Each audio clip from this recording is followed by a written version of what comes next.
Bonjour à tous, bienvenue dans l'heure du bilan. Comme à chaque fois, des invités viennent ici pour faire le point sur différents sujets. Aujourd'hui, nous recevons Danielle Simonet, conseillère de Paris, coordinatrice nationale du Parti de gauche. Bonjour. Bonjour. Pour commencer cette émission, nous allons faire les sujets qui sont plus liés à l'invité, les combats de l'invité. Et notre premier sujet du jour, c'est votre combat contre les VTC. Alors je vais le rappeler à nos téléspectateurs. En 2015, les taxis ont protesté contre la concurrence des VTC, notamment liée à l'application Uber Pop, liée à Uber. C'était des particuliers qui pouvaient transporter des clients dans leur voiture personnelle. En 2016, les taxis rebelote, demande même carrément la suppression des VTC. Vous êtes une pro-taxi, Danielle Simonet. D'ailleurs, on vous a vu lors des séances du Conseil de Paris, on vous a vu également sur le terrain, aux côtés des taxis. Je voulais commencer avec cette première question. C'est vrai que quand on voit le prix des licences des taxis, qui sont parfois de 200 000 euros à Paris, 300 000 euros à Nice, également très cher en Outre-mer, est-ce que les jeunes ne peuvent pas se lancer? En fait, je ne suis pas du tout contre les VTC. Il n'y a pas une guerre des taxis contre les VTC. Ça, c'est une façon de voir les choses. C'est peut-être les façons que le public le voit. Ou c'est la façon dont pas mal de médias aussi réduisent la problématique. La problématique, c'est la suivante. Vous avez un secteur, le transport à la personne, qui était avant occupé par deux métiers. Les chauffeurs de taxi et les chauffeurs, ce qu'on appelait grande remise. Puis, à partir de 2009, vous avez eu une loi de mise en concurrence du service.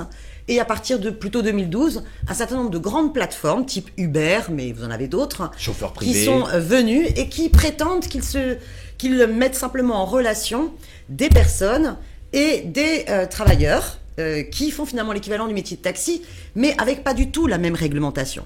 Et donc, on est dans une situation où il y a un dumping social sans précédent, où la profession de taxi nécessite une formation de 6 à 12 mois, vous avez des exigences casier judiciaire vierge, vous avez la nécessité d'accéder à une licence, on va en revenir, et à côté de ça, des chauffeurs VTC auto-entrepreneurs à qui on a fait miroiter qu'ils allaient bien gagner leur vie, ils se sont endettés. Mais pourquoi il y en a tant alors justement, ils se sont endettés parce qu'on leur a promis cela. Ils se sont endettés pour avoir une berline noire et aujourd'hui ils sont totalement esclavagisés. D'ailleurs, vous avez des mobilisations en ce moment des chauffeurs VTC qui exigent leur requalification en salariés parce qu'ils se rendent bien compte qu'ils sont surexploités par ces plateformes qui s'exonèrent de toute responsabilité en termes d'employeurs. Donc ils ne payent pas de cotisations sociales, qui s'exonèrent également de toute obligation fiscale. Uber ne paye pas d'impôts en France. Et donc de l'autre côté, vous avez des chauffeurs VTC qui font jusqu'à plus de 70 heures par semaine pour toucher à peine le SMIC. Donc moi, ma dénonciation, elle est sur ce dumping social sans précédent. Mais vous parlez également d'endettement, mais quand un chauffeur de taxi essaye de s'acheter une licence, parce qu'il faut savoir qu'à l'origine... Elles étaient gratuites avant. Et puis vous avez eu il y avait un temps d'attente de 15 ans. Alors en fait, elles étaient gratuites et il y avait un nombre de licences limité. Premier problème. Qui décide du nombre de limitations des licences? Et pourquoi les préfectures et l'État n'a jamais revu le nombre de licences en fonction de l'évolution des besoins? Exactement. Au lieu de réfléchir à ce problème-là, c'était sous Pasqua. Peut-être qu'il était expert en mafia, mais il a décidé de légaliser la spéculation sur les licences, qui est une aberration. Résultat, vous avez des chauffeurs de taxi qui se sont endettés entre 200 000 à 300 000 euros pour pouvoir accéder à sa licence, et avec la mise en concurrence déloyale des chauffeurs VTC, eh bien la valeur de la licence a chuté. Donc vous avez des personnes qui sont endettées, qui n'arrivent pas encore à rembourser leur emprunt pour payer la licence, avec une licence dans leurs mains qui a été totalement dévaluée, qui vaut plus que 75 000 ou 50 000 euros. Donc vous avez une détresse dans la profession de ces indépendants catastrophique. Mais justement, est-ce que le rôle d'une politique, c'est pas de trouver un juste milieu? Parce qu'on vous a vu quand même énormément avec les taxis. Et pas à la rencontre non plus des chauffeurs VTC. Moi, je suis à la rencontre aussi de... Où il y avait plus de com sur les taxis. Que ce soit des chauffeurs VTC, mais aussi, par exemple, parce que l'ubérisation, elle se fait dans tous les secteurs. Il faut savoir que le secteur des services, c'est une part énorme du PIB. Donc, il y a une volonté prédatrice de cette nouvelle forme du capitalisme qui utilise et exploite les nouvelles technologies à travers ce terme générique qui est l'ubérisation, qui vient impacter l'ensemble des secteurs. Je vous donne un autre exemple. Les livreurs à vélo pour la restauration rapide. Vous avez des livreurs à vélo qui sont en statut d'auto-entrepreneur et qui vont livrer votre petit resto quand vous êtes peinard sur votre canapé. Pas tous. Comment ça, pas tous? Tous les chauffeurs de pizza ne sont pas tous auto-entrepreneurs. Non. Par contre, se développent énormément les livreurs à vélo et les plateformes de livreurs à vélo. Vous aviez eu Toc Toc Toc, Take It Easy qui a fermé, Foodora, Deliveroo. Et eux, ils exploitent, ces plateformes-là, des auto-entrepreneurs, c'est-à-dire des travailleurs qui n'ont pas de protection sociale réelle. Du jour au lendemain, s'ils ont un accident sur leur vélo, ils sont juste déconnectés de la plateforme. Ils n'ont pas de continuité de salaire. Et donc, je dénonce cette surexploitation-là qui est catastrophique. Car vous avez des personnes qui n'ont aucune couverture. C'est-à-dire que ce qu'il faut que vous compreniez, c'est qu'on revient finalement au tâcheron du 19e siècle. C'est-à-dire celui qui travaillait à la tâche sans aucune protection sociale. Sauf que ça, en utilisant le consumérisme, c'est-à-dire en nous réduisant, nous, à des simples consommateurs, en nous faisant miroiter « Ah, ça casse les prix, c'est moins cher, c'est pratique », on nous rend complices d'un suicide social collectif parce qu'au final, le projet de Travis Kalanick, qui est le patron d'Uber, il le dit, il l'assume, hein, son meilleur VRP d'ailleurs en France, c'est Macron, mais Fillon en est un excellent également, il dit « Mon modèle, c'est un modèle du travailleur sans droit ». Modèle du travailleur sans droit, plus besoin de code du travail. Mais pourquoi moi, quand j'ai fait toutes mes recherches pour cette émission, pour ça que je tout de suite dit, vous êtes une pro-taxi. On vous a vu au Conseil de Paris, vous étiez pour l'ouverture la réouverture des bornes de taxi. Je vous ai vu faire un discours aussi pendant les grèves devant des chauffeurs de taxi. Eh bien, venez me voir à mon spectacle. Et là, vous comprendrez le propos et ce que je dis sur les VTC. Par exemple, vous savez, quand cet automne, on a eu ce scandale autour de Kim Kardashian qui s'est fait voler tous ses bijoux. Bon, c'est tragique ce qui lui est arrivé à cette dame-là. Eh bien, la même journée, vous avez un chauffeur de VTC qui a été retrouvé mort dans sa voiture. Vous savez pourquoi il a été retrouvé mort dans sa voiture? Crise cardiaque. Par quoi a été provoquée par la crise cardiaque? Par l'abus de boissons énergisantes. Pourquoi ce travailleur a abusé des boissons énergisantes? Parce qu'il est obligé de faire plus de 15 heures par jour pour pouvoir tenir et essayer d'avoir au moins un SMIC.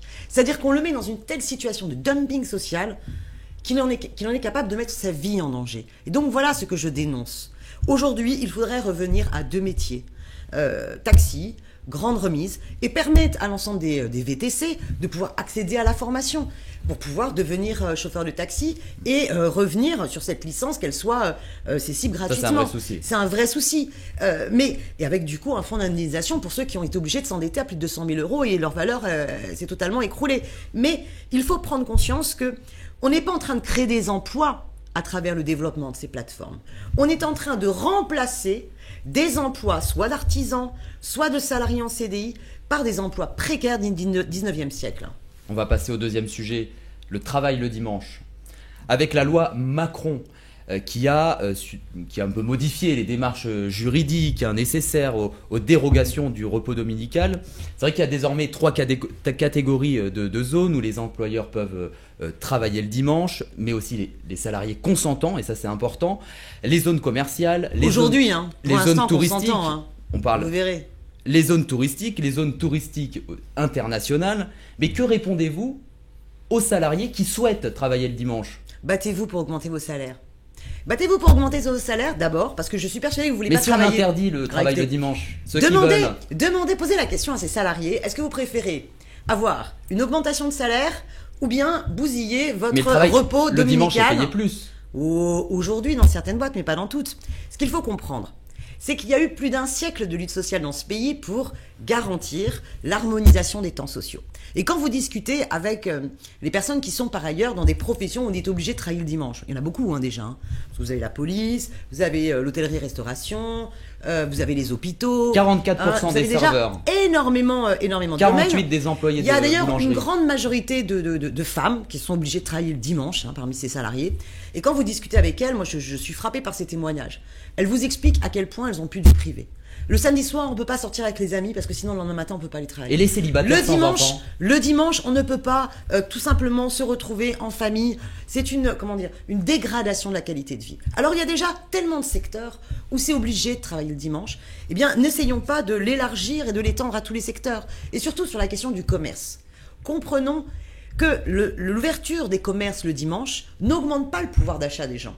C'est pas parce que vous n'avez pas réussi à consommer le samedi que tout d'un coup, miraculeusement, vous avez plus de pouvoir d'achat pour aller le consommer le dimanche. Mais en même temps, les gens une partie de la population est en repos le dimanche. Ça peut amener à consommer. Mais non, puisque si votre feuille de paye vous a pas permis de dépenser les autres jours de la semaine, c'est pas dimanche que miraculeusement vous avez plus de sous à démarcher. Oui, mais donc on se retrouve avec un étalement des courses sur une journée de plus qui n'augmente pas finalement le total de ce qui est acheté. Vous savez, c'est en Espagne où il y a eu une généralisation du travail de dimanche.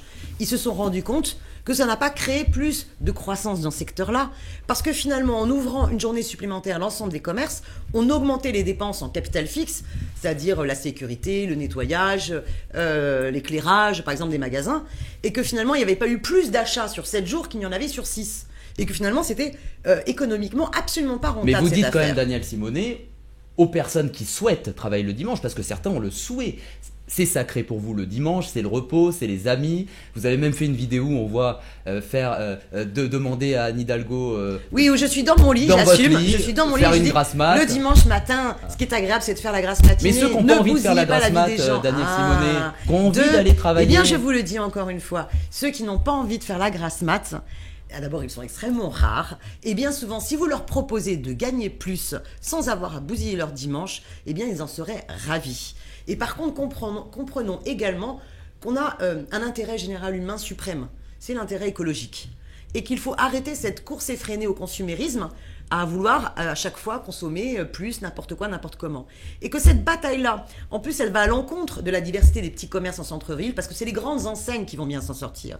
Et donc, on va tuer les petits commerces en voulant absolument développer le travail du dimanche, parce que c'est les grandes enseignes qui vont être en capacité de pouvoir en assurer la charge. Je vais maintenant vous montrer une photo, puisque c'est la deuxième partie de cette émission, c'est les photos. La voici. On vous voit aux côtés Didier Porte de l'humoriste Didier Porte. J'aime beaucoup. Je récapitule, on est en 2014. À ce moment-là, vous êtes tête de liste du Front de gauche à Paris pour les municipales. Oui. Et ce cliché, c'est une capture d'écran d'une petite vidéo de soutien. D'une vidéo de Voilà. soutien, Oui. mais également où Didier Porte cible les fausses personnalités de gauche qui soutiennent Anne Hidalgo. Ah, je ne me souviens plus lesquelles, oui.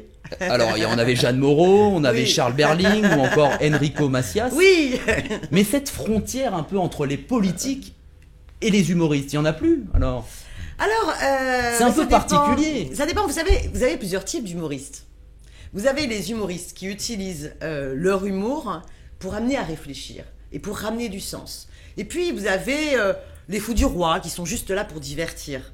C'est-à-dire, au sens premier du terme, nous éloigner de l'essentiel et du sens.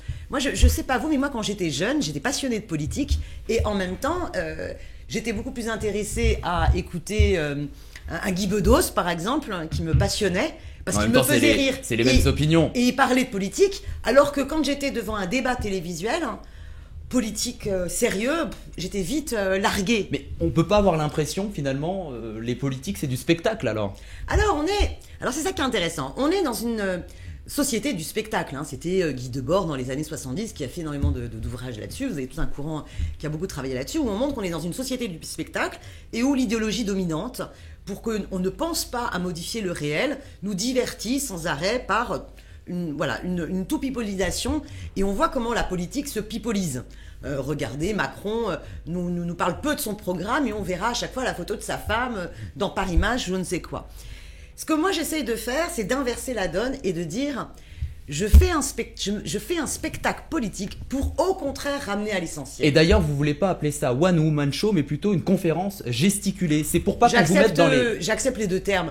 En fait, vous aimez bien conférence gesticulée, oui, plus que One Woman Show. Mais parce que j'ai suivi une formation, parce que la conférence gesticulée, c'est une méthode de l'éducation populaire qui a été inventée par Franck Lepage, donc des coopératives de l'éducation populaire.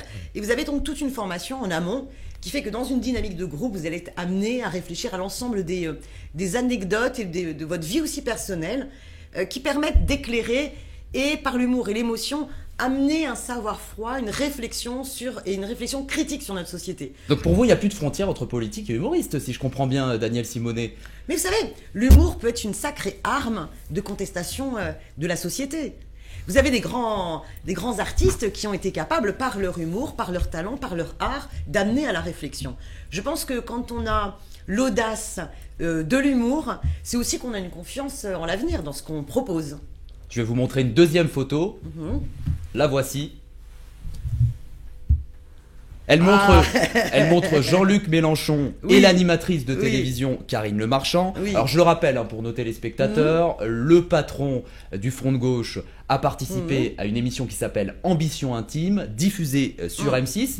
Et dans ce programme, les politiques ne parlent pas de leur programme, justement, mais ils préfèrent parler de leur vie. Est-ce que pensez-vous que Jean-Luc Mélenchon a un peu changé sa stratégie de communication? Parce que c'est quelqu'un qui n'aime pas se livrer, normalement. Oui, mais alors ce qui est intéressant, si vous vous souvenez de l'émission où Jean-Luc Mélenchon va dans Ambition Intime, hein, c'est cela le titre. Exactement. Ce qui est intéressant, c'est que en parlant de lui, il ne se met pas à nu pour nous montrer toute sa famille, mais il essaye vraiment de parler... Enfin, on voit des photos de lui enfant. On voit du coup de son parcours et son cheminement et son sensible. Et donc on accède à... Mais c'est nouveau, c'est une nouvelle stratégie de communication. Il n'était pas comme ça, Jean-Luc Mélenchon, habituellement. Il avait déjà fait le divan, voilà. Mais c'est sûr que traditionnellement, c'est pas ça. Voilà. Traditionnellement, c'est pas ça. Mais par exemple, quand il parle de sa déchirure, quand il vient du Maroc, ou quand il parle de quand il arrive dans le Jura et qu'il est considéré comme un immigré et qu'il est rejeté, ça nous permet aussi de comprendre la profondeur aussi de la personne. Après, ça n'empêche que je reste quand même mal à l'aise sur la façon dont Karine Le Marchand anime cette émission, parce que je trouve que c'est une femme extrêmement brillante, intelligente, mais quand elle assume trop d'être dans un registre de séduction, je trouve que moi qui suis féministe, ça nous... Mais en même temps, elle a peut-être permis à François Fillon d'être candidat. Ça nous renvoie justement, dans sa autre chose, dans sa façon de jouer de la femme journaliste, dans le rôle de la séduction, je trouve qu'elle nous renvoie, femme, alors je suis féministe, à quelque chose qui n'est pas émancipateur. Voilà, je trouve qu'elle devrait assumer d'être une femme journaliste qui n'a pas besoin de cette séduction-là. Mais vous avez quand même découvert un nouveau Jean-Luc Mélenchon. Oui, alors excusez-moi, mais je le connais depuis quand même 20 ans. C'est pour ça que je pose cette donc question. Je ne l'ai pas découvert là. Je le connaissais déjà. Publiquement, vous l'avez redécouvert. C'est la première fois ou la deuxième fois, parce que sur le divan. Déjà, il avait présenté cela. Mais c'est vrai que c'est pas sans poser question, parce que l'émission de Karine Le Marchand, lorsqu'elle reçoit Marine Le Pen, eh bien, elle est exactement de la même manière avec n'importe quel personnage politique, et donc elle nous rend sympathique, une femme dont les idées n'ont pas à l'être. On va passer à la dernière partie de cette émission. Le bilan s'impose. Ah oui. Avec un premier point. Le soutien de Jean-Luc Mélenchon, justement on en parlait, le soutien de Jean-Luc Mélenchon à François Hollande en 2012. Petit retour. C'est pas un gros soutien. Hein. Ah bah, pourtant c'était une volonté de battre Nicolas Sarkozy, on va en parler. La page de Nicolas Sarkozy. On va faire un petit retour en arrière. On est au soir d'avril 2002, premier tour de l'élection présidentielle. Jean-Luc Mélenchon prend la parole. Il dit à ses électeurs: je vous appelle le 6 mai effectivement à battre Nicolas Sarkozy, mais il dit aussi: je vous demande de voter pour François Hollande comme si vous votiez pour moi.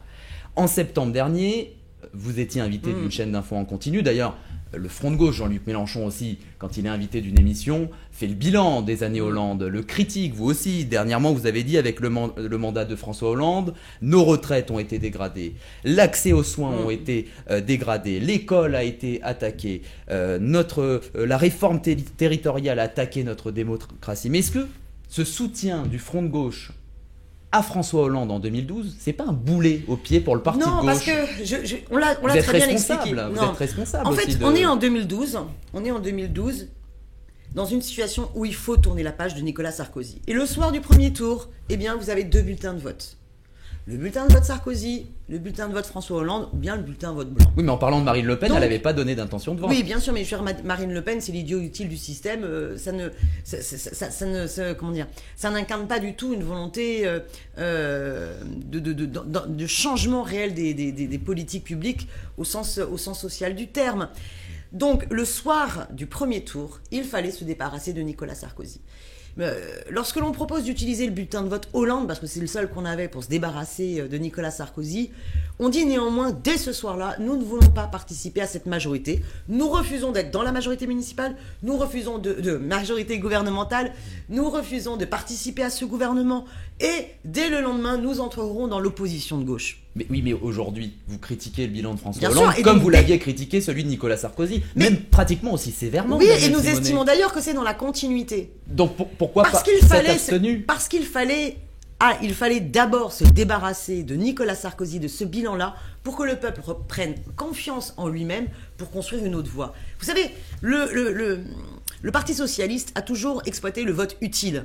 Dans la campagne de 2012, au moment où Jean-Luc Mélenchon monte dans les sondages, c'est là que François Hollande a cette phrase-là qui va lui coller à la peau. « Mon ennemi, c'est la finance », alors que pendant tout son quinquennat, il n'aura cessé de la servir. Bien. Et il a joué du vote utile contre le Front National. Cette menace-là du vote utile ne fonctionne plus.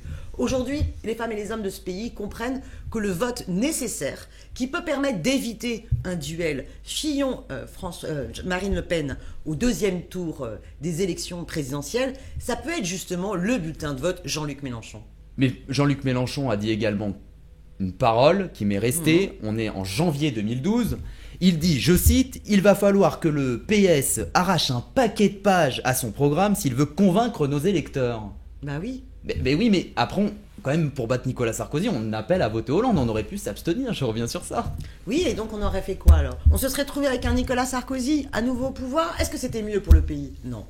Mais les deux, comme vous le dites, les deux c'était pareil. Donc la construction nécessaire, c'est ce qu'on est en train de faire maintenant, comment fédérer le peuple sur un programme de rupture. Ce qu'on avait commencé dans la bataille de 2012. En 2012, on soulève un énorme espoir. C'est les grandes marches du 18 mars à la Bastille, avec plus de 100 000 personnes. Et d'ailleurs, on va recommencer ce rendez-vous-là en 2017.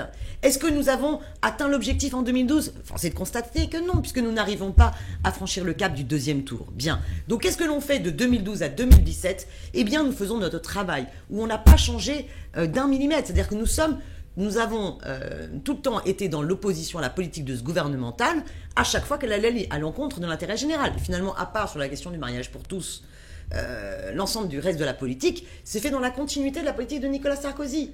Et Jean-Luc Mélenchon aujourd'hui est le seul candidat qui assume de vouloir abroger la loi travail, de mener le bras de fer contre les directives libérales européennes quand François Hollande s'est couché et a trahi son engagement de renégocier les traités. Nous sommes en train de porter un projet de rupture et d'engagement au service de la planification écologique et de la redistribution des richesses dans ce pays. Nous allons passer au deuxième point. Nous avons un programme, l'avenir en commun. Voilà un programme qui s'arrache comme des petits pains en ce moment. On va passer au deuxième point, l'immigration. En octobre 2014, vous étiez invité sur Europe 1, Radio Europe 1. Vous avez rappelé les statistiques qui, selon vous, montrent que l'immigration rapporte plus qu'elle ne coûte. Et les problèmes économiques du pays ne viennent en aucun cas des immigrés. C'est ce que vous avez rappelé vous, sur Europe 1. En septembre dernier, Jean-Luc Mélenchon a eu des positions qui dérogent un petit peu aux positions attendues du Front de gauche, notamment dans un livre d'entretien avec Mark Enwell. Je vais vous lire ce petit passage. « Si on ne veut pas que les gens viennent, il vaut mieux qu'ils ne partent pas de leur pays. Il s'est dit fatigué par ceux qui s'en remettent à des expédients sécuritaires, que tout le monde puisse s'établir où il veut, quand il veut. » Avec ce genre de propos, à ce moment-là, la gauche a été un petit peu froissée. C'est ce qu'en disent aussi la presse. Non, mais parce que vous en avez qui ne comprennent pas. Moi, j'ai eu énormément d'échanges, par exemple, d'échanges avec Aminata Traoré. Je ne sais pas si vous connaissez Aminata Traoré, ancienne ministre du Mali, qui a un discours extrêmement clair et qui correspond totalement aux propos de Jean-Luc Mélenchon. Les grandes migrations, à l'heure actuelle, sont des migrations subies par les personnes qui migrent.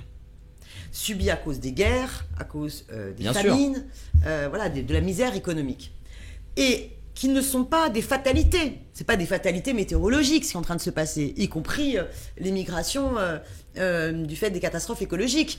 Tout cela, ça a une cause. C'est généralement les politiques de libre-échange de l'Union européenne qui saccagent l'Afrique et qui pillent l'Afrique. Ce sont les politiques stratégiques, géopolitiques de déstabilisation de régions entrées. Je veux dire, il n'y a pas un hasard à la guerre en Syrie. Je veux dire, Daesh ne sort pas du ciel. Daesh a directement le produit des guerres américaines en Irak qui ont déstabilisé toute cette région-là et cassé l'État irakien. Mais en dehors du fond du problème, sur la forme, c'est pas dans les habitudes de Jean-Luc Mélenchon d'avoir ce genre de propos, et notamment de l'extrême gauche. Mais parce qu'il faut absolument prendre conscience que si l'Europe et la France doivent assumer les conséquences de cette politique et garantir l'égalité des droits et donc l'accueil digne des exilés, la France, comme l'Union européenne, doit enfin s'attaquer aux causes des migrations. Et donc arrêter les accords, par exemple, de libre-échange, les APE avec l'Afrique, qui ne sont pas du tout des accords de co-développement pour permettre le développement et l'autosuffisance alimentaire, et le développement, la relocalisation de l'activité économique en Afrique. Ce sont des accords de libre-échange qui permettent à des multinationales de venir exploiter les ressources naturelles et la force de travail des hommes et des femmes en leur spoliant l'ensemble de leurs richesses. Et donc, on provoque là les causes des migrations en détruisant plus généralement les écosystèmes et donc en aggravant aussi les migrations écologiques. Vous parlez du fond, mais sur cette forme, Danielle Simonet, la forme. Non, je vous assure. La forme, écoutez, Jean-Luc Mélenchon continue à être... Parce que Pierre Laurent avait réagi aussi au Parti communiste. Mais parce que ces gens-là, ces gens-là ne veulent pas comprendre que sur ces sujets-là, nous devons absolument montrer qu'une autre politique doit s'attaquer aux causes. On doit s'attaquer aux causes parce que notre devenir est interdépendant et qu'il n'est pas acceptable de laisser des femmes et des hommes mourir en Méditerranée et se laver les mains des politiques dont nous sommes responsables qui conduisent des hommes et des femmes à risquer leur vie pour partir de chez eux. Ça n'est pas responsable. On va passer au dernier point de cette émission, l'outre-mer. Les outre-mer représentent 1,7 million d'inscrits sur les listes électorales. En 2012, au premier tour de l'élection présidentielle, le Front de gauche a obtenu 7311 voix, alors qu'en dans l'Hexagone, on avait 11,10% des voix. Comment vous expliquez cette différence ? Cette différence entre les Outre-mer, avec le score des Outre-mer, et ceux de l'Hexagone ? Écoutez, je sais qu'il y a une vraie préoccupation de la part de la France insoumise, le cadre de campagne-mouvement de Jean-Luc Mélenchon, mais qui associe la présidentielle et la législative. Jean-Luc Mélenchon, en décembre, est donc allé en Martinique et en Guadeloupe. Moi, je projette d'aller à La Réunion normalement courant février, même si d'un point de vue météorologique, c'est vraiment pas le moment le plus idéal. Il y a un livret thématique qui est élaboré sur ces thématiques-là.